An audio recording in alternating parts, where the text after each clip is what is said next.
तो अभी हमने समझ लिया इंटीग्रेट मतलब इंटीग्रल फाइंड करना, और इंटीग्रल मतलब एक फंक्शन को हम जब इस सिंबल और जिस वेरिएबल की रिस्पेक्ट में इंटीग्रेट कर रहे हैं उसके बीच में यहाँ रखते हैं, तो ये इस पूरे सिंबल का मतलब होता है इंटीग्रल, है ना।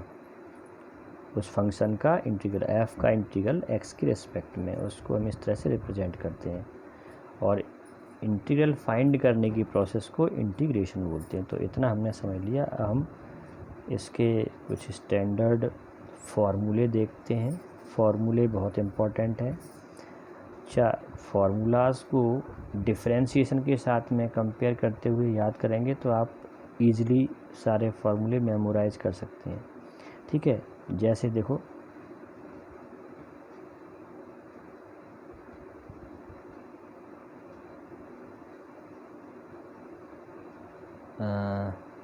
ये आपको पता है कि साइन एक्स का डिफरेंशिएशन कॉस एक्स होता है। तो आप याद कर सकते हैं कॉस एक्स का इंटीग्रेशन साइन एक्स होता है। सी सब में आएगा, सी इंटीग्रल कांस्टेंट है, तो इनडेफिनिट इंटीग्रल में तो सी सब में लगाना है। ठीक है, कॉस एक्स का साइन एक्स होता है, बस सी आपको याद रखना है कि प्लस सी लिखना है जब भी आप इनडेफिनिट इंटीग्रेशन कर रहे हैं, तो इसमें आर्बिट्रेरी कांस्टेंट तो लगाना है सभी के साथ में। ठीक है, ये अंडरस्टूड है। और माइनस कॉस एक्स का साइन एक्स होता है डिफरेंशिएशन, सॉरी कॉस एक्स का माइनस साइन एक्स होता है।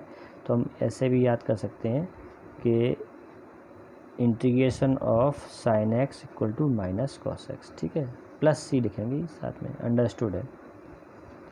तो ये बुक में से ही मैंने फ़ोटो लिया है। आपकी बुक में ये इस तरह से ये इस एक पेज में आपको डिफरेंशिएशन और इंटीग्रेशन के फार्मूले कंपेयर करते हुए बताए गए। तो मैं यहाँ कुछ फार्मूलाज को डिस्कस कर रहा हूँ। एक्स पावर एन का इंटीग्रेशन होगा X power N plus 1 upon N plus 1 plus C, where N is not equal to -1। ध्यान रखना, N is not equal to -1। N की वैल्यू -1 के अलावा कुछ भी हो सकती है। ठीक है, अब ये देखना है कि एक्स पावर एन का डिफरेंशिएशन हमने पढ़ा था एन एक्स पावर एन -1। ठीक है, लेकिन यहाँ पर जब इंटीग्रेशन की बात आ रही है, एक्स पावर एन का इंटीग्रेशन है X power N plus 1 upon N plus 1। ठीक है, सपोज़ अगर हमें इंटीग्रेशन करना है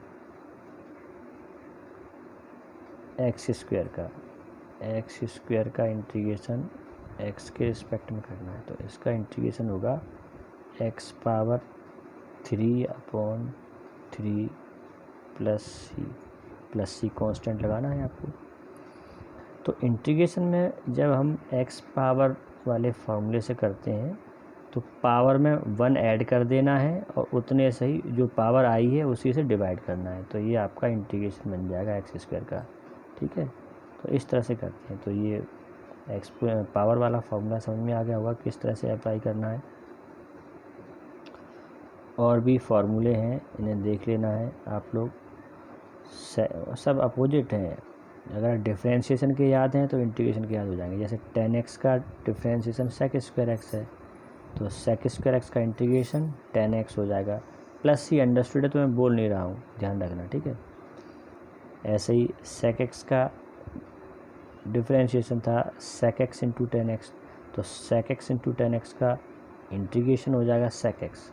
तो इसी तरह से आप ये कोरिलेट करके याद रखना।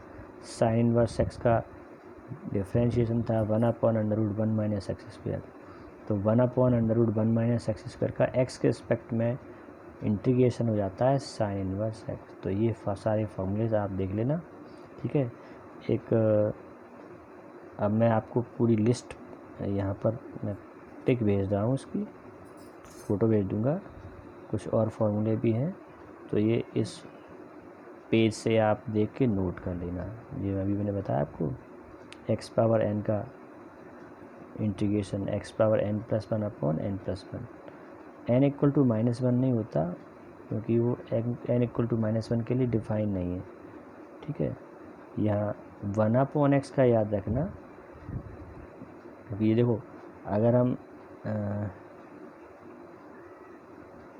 यहाँ देखिए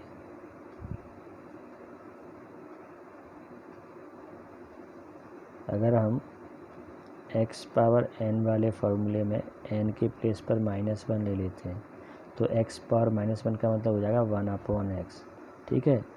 और 1/x के लिए अलग है, ये देखिए x पावर 1/x का इंटीग्रेशन ऑफ 1/x का रहता है log of mod x, mod जरूर लगाना है ना, log mod x। और यहाँ पर प्लस के लिखा है, एक दूसरी बुक में से मैंने फ़ोटो ली है, तो प्लस के यहाँ पर कांस्टेंट को k से डिनोट किया है। आप चाहें तो c लिख सकते हैं, k से डिनोट करो या c से डिनोट करो, वो आपका इंटीग्रेशन कांस्टेंट है। k से भी कुछ बुक में डिनोट करते हैं और कुछ बुक्स में c से डिनोट करते हैं, तो k लिखें या c लिखें, कोई कांस्टेंट आपको लेना है आफ्टर इंटीग्रेशन प्रोसेस, ठीक है। तो ये मैंने बता दिया आपको। फिर और भी कुछ फार्मूले हैं यहाँ पर, a पावर x का 1/log a power x plus के लिखें या c लिखें, ठीक है। तो ये आप देख लेना, बहुत सारे फार्मूले हैं। अब कुछ इन फार्मूलाज में ऐसी भी चीज़ें आ जाती हैं, जैसे sin x का इंटीग्रेशन आपको पता है -cos x होता है, लेकिन अगर हम sin ax का इंटीग्रेशन कर रहे हैं तो कैसे करेंगे। तो sin ax का करेंगे तो लिख दें -cos ax और जो x का कॉफिशिएंट है उससे डिवाइड कर दें। कहने का मतलब ये है कि अगर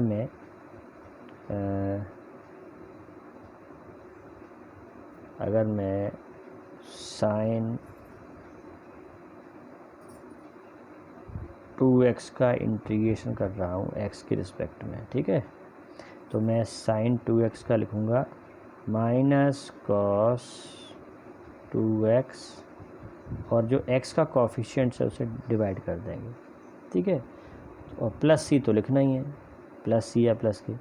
तो ये तरीका रहता है इंटीग्रेशन के लिए। जो इंटीग्रेशन का स्टैंडर्ड फार्मूला है वह अप्लाई किया, लेकिन ये देखते हुए कि साइन फंक्शन एक लीनियर फंक्शन का साइन फंक्शन के अंदर एक लीनियर फंक्शन है ना, लीनियर फैक्टर है, ax लिखा हुआ है या ax + 2 लिखा हुआ है, तो आपको केवल x का कॉफिशिएंट लिखना है, कॉफिशिएंट ऑफ x से डिवाइड कर देना, जो भी x का कॉफिशिएंट है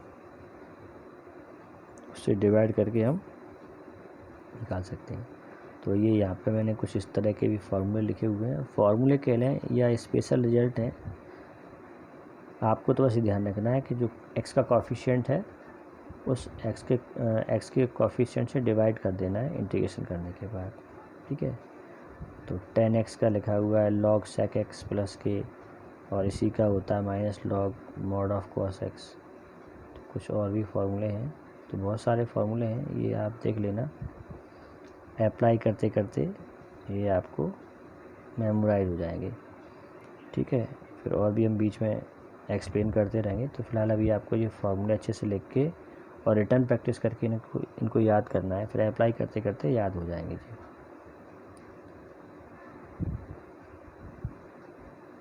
एक चीज़ आपको और बता देते हैं, इंटीग्रेशन के जो टाइप हैं, एक तो मैंने बता ही दिया, इंडेफिनिट इंटीग्रेशन होता है और डेफिनिट इंटीग्रेशन होता है। इंडेफिनिट इंटीग्रेशन में कांस्टेंट c आता है और डेफिनिट इंटीग्रेशन में कांस्टेंट नहीं आता, ठीक है। और इंटीग्रेशन के टाइप भी होते हैं, मेथड ऑफ इंटीग्रेशन की बात करें तो यहाँ पर हम 3 मेथड पढ़ेंगे, इंटीग्रेशन बाय सब्स्टिट्यूशन, और second integration by partial fractions, और integration by parts. Integration by parts में हम पढ़ेंगे फर्स्ट इनटू सेकंड का, जैसे डिफरेंशिएशन में फर्स्ट इनटू सेकंड का रूल होता है, ऐसे ही इंटीग्रेशन में भी फर्स्ट इनटू सेकंड का जो रूल होता है उसे हम इंटीग्रेशन बाय पार्ट्स बोलते हैं, ठीक है। एक सब्स्टिट्यूशन के थ्रू इंटीग्रेशन करते हैं और एक पार्शियल फ्रैक्शन के थ्रू करते हैं। तो ये अब बारी बारी से हम पढ़ेंगे टॉपिक वाइज, अभी इतना आप नोट करें।